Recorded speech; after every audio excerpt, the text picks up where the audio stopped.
Okay, so where are all my 90s bad girls? You know who you are. You know where you were. I'm not talking about the mass quantity of people who jumped on the Nirvana bandwagon after Cobain did what he did. I'm talking about those of us who said, "What do you mean you're shocked? Were you listening to a completely different version of Lithium than I was? Or did it just fly right over the head? Did you completely fail to understand the lyrics? Or have you never actually known somebody with bipolar disorder?" As some of us, some of us just saw that coming from probably about 5 years before it hit. Yeah, I'm talking to those of us who knew.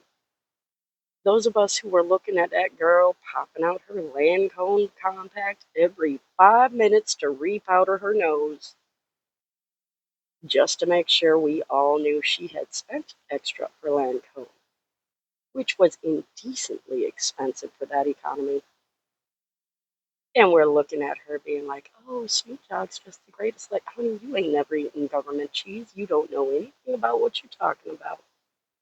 But go ahead and run back to those little boys in their Jinko jeans that get dropped off in their soccer mom SUV, acting like they came out the hood. You go right ahead. We know who you are. We know you only that thin because you were listening to Kate Moss, and we don't care what's coming out your mouth. Just run along, honey. Just run along. You know who you were. Those of us who still remember who Tori Amos was. Speaking of, in terms of the Neil Gaiman situation, has anybody talked to Tori? No, seriously, has anybody talked to Tori? We're talking about a woman who came out with a song about that female mutilation taking place in North Africa, which we still have not dealt with. You want to know what's going on? Talk to Court. Talk to her. Just talk to her. Uh, where are my baddies at? Where are my bad girls at? You know who you were. You were the same girls who were saying, "What do you mean Courtney's bad at grunge?" That's like saying Joan Jett is salty because she never made a good grunge album. Were you listening to a completely different track when I heard Violet coming through loud and clear? That is clearly Dresden Files Queen Mab right there.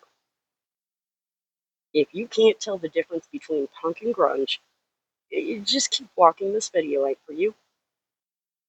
But for those of us who remember when streetwear was the first layer you put on, you'd grab yourself that pencil, which I'm currently faking with the multi-stick from Wet n Wild, and then you'd grab your eyeshadow, build it on pretty, and get caught in the rain, and you still look fine. And you'd wear it all day long, and you'd still look fine, and you'd go out drinking with your friends, and wake up the next morning, and you'd do a quick, get the mascara that traveled overnight out from under your lids, and you still look fine.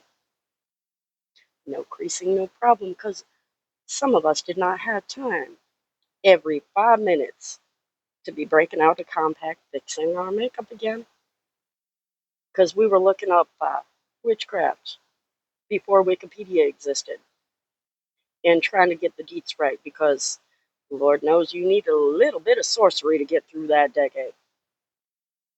Yeah, I'm talking to you. Where my girls at who were hanging out at the Artist Cafe?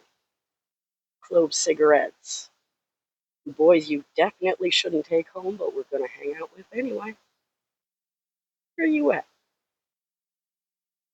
Where are the girls who still reach for Mazzy Star because, I'm sorry, I just need a little bit of chill right now, and Fade Into You hit the nail on the head the first time? Where you at? Because Guru Jeffree Star, and the horse he rode in on. Coco Urban Mayhem.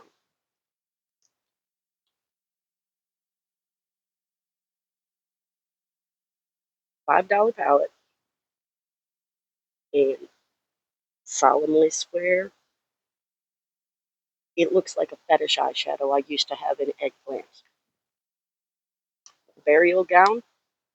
Back when Jane made makeup, that was the oat shade I was frequently reaching for as a blender shade.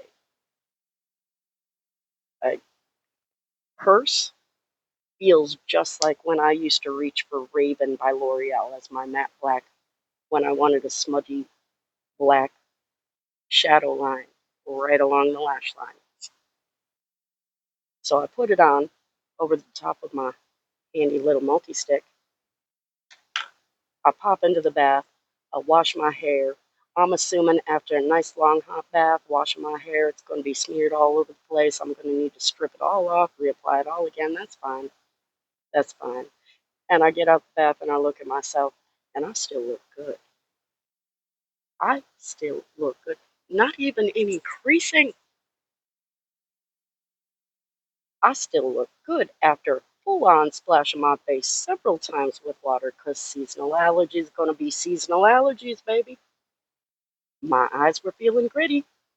I didn't care what my makeup looked like. I cared my eyes were uncomfortable. And I came out still looking good. So I'm like, okay, grab my handy dandy mascara, throw a little bit on, forget it for the rest of the day. Go to sleep, throw my nice velvet eye mask on, block out all the light, get up the next day. Oops, I forgot I was still wearing makeup. Like back when I'd hit the goth club and had to work the next day. Oops, we're done. We still look good. We still look ready to go to work.